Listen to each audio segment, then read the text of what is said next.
రాజధాని అమరావతి నగరంలో అత్యంత దారుణమైనటువంటి సంఘటన చోటు చేసుకుంది.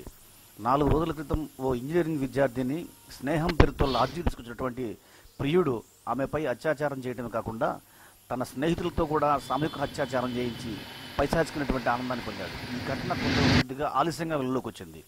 4 రోజుల క్రితం ఈ సంఘటన జరిగితే 2 రోజుల క్రితం ఈ సంఘటన దృశ్యాలన్నీ కూడా సెల్ ఫోన్లలో వాట్సాప్లో హల్చల్ చేయడంతో పోలీసుల వరకు సమాచారం చెందింది. వెంటనే ఇబ్రహీంపట్నం పోలీసులు ఈ సంఘటన అమరావతి నగరంలోని ఇబ్రహీంపట్నం పోలీస్ స్టేషన్ ప్రాంతంలో చోటు చేసుకోవడంతో వెంటనే పోలీసులు రంగంలో దిగారు. యువకుడు యువతి ఎక్కడైతే లాడ్జీలో గడిపారో ఆ లాడ్జీకి వెంటనే పోలీసులు చేరుకొని అక్కడ ఉన్నటువంటి వివరాలని కూడా సేకరించారు. ఆ సీసీ ఫుటేజీలు, అదేవిధంగా లాడ్జీ రూములు, అదేవిధంగా ఆ చుట్టుపక్కల ప్రాంతాల్లో ఉన్నటువంటి అన్ని సీసీ ఫుటేజీలు తీసుకోవడంతో ఆ యువకుడు తీసుకొని రావడం అటువంటి ఘటనలన్నింటినీ కూడా పూర్తిగా కూడా స్పష్టంగా కూడా రికార్డ్ అయినటువంటి వీడియోలన్నింటినీ కూడా పోలీసులు సేకరించారు. మరోపక్క పోలీసులు ఈ ఆధారాలను అనుసంధానం చేసుకొని బేసిక్గా పట్టుకొని ఆ యువకుడితో పాటు మిగిలినటువంటి యువకులు ఎవరైతే బాధితురాలపై అత్యాచారాన్ని తెగబడ్డారో వారందరూ కూడా పూర్తిగా సేకరించారు. వీరందరూ కూడా ఇబ్రహీంపట్నం ప్రాంతానికి చెందినవారు కావడం విశేషం.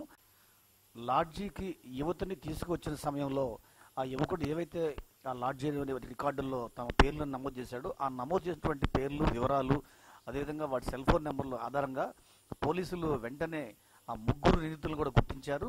ఆ నిందితుల యొక్క వివరాలు, వారి యొక్క పర్టికులర్స్ మొత్తం కూడా పోలీసులు సేకరించారు. ఈ మేరకు పోలీసులు పూర్తి స్థాయిలో సన్నద్ధమైనటువంటి పరిస్థితి కనిపిస్తూ ఉంది. ఇబ్రహీంపట్నం పోలీసులు పూర్తిగా ఉన్నారు.